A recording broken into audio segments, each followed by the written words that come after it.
Angelus of Pope Francis for the Assumption of the Blessed Virgin Mary. Dear brothers and sisters, happy feast day. The fathers of the Second Vatican Council left us a marvelous text on the Virgin Mary, a part of which I would like to read to you today as we celebrate the solemnity of her Assumption to the glory of heaven.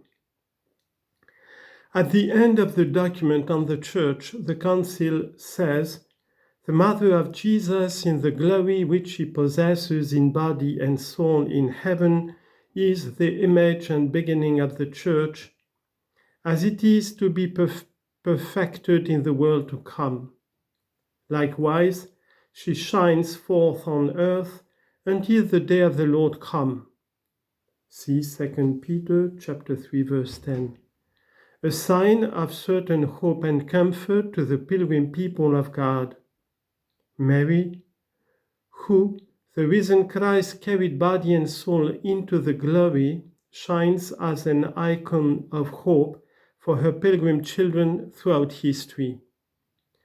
How can we not think of Dante's verses in the last canto of the Paradiso?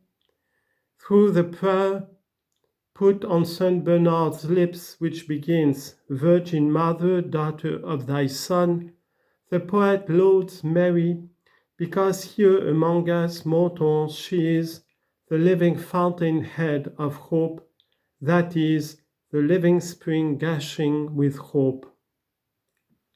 Sisters and brothers, this truth of our faith is perfectly in line with the theme of the present Jubilee, Pilgrims of Hope.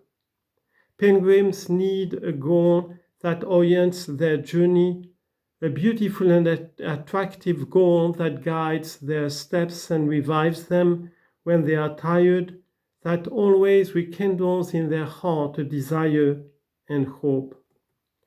On the path of life, our goal is God, infinite and eternal love, fullness of life, peace, joy, and every good thing.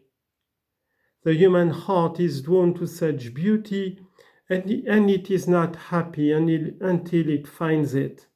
And indeed, it risks not finding it if it gets lost in the middle of the dark forest of evil and sin.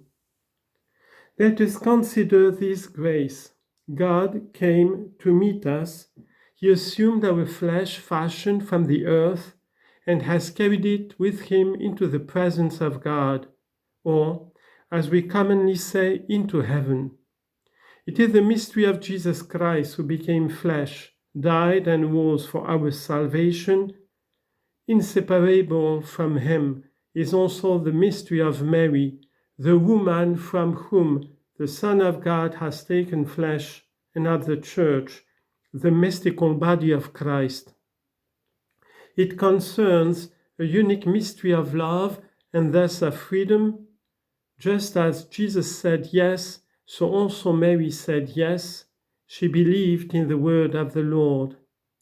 All of her life has been a pilgrimage of hope together with her Son, the Son of God, a pilgrimage which, through the cross and resurrection, has reached the heavenly homeland in the embrace of God. For this reason, while we journey forward as individuals, families, and communities, especially when the clouds come and the road seems difficult and uncertain, let us lift our gaze, let us look at her, our Mother, and we will rediscover the hope that does not disappoint.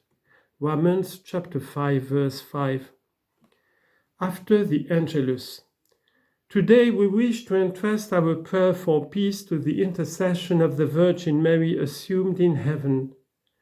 As a mother, she suffers for the evils that afflict her children, especially the little ones and the weak.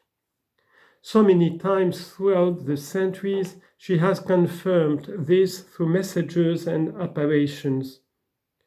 In proclaiming the dogma of the Assumption, while the tragic experience of the Second World War was still painfully present, Pius XII wrote, we may hope that those who meditate upon the glorious example Mary offers us may be more and more convinced of the value of a human life.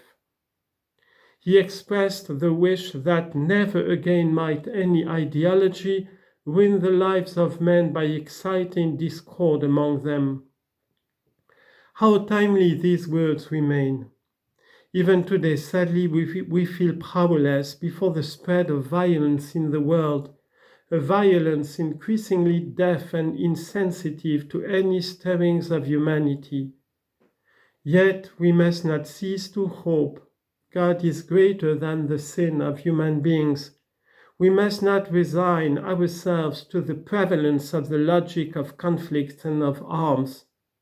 With Mary, we believe that the Lord continues to come to the aid of his children, remembering his mercy.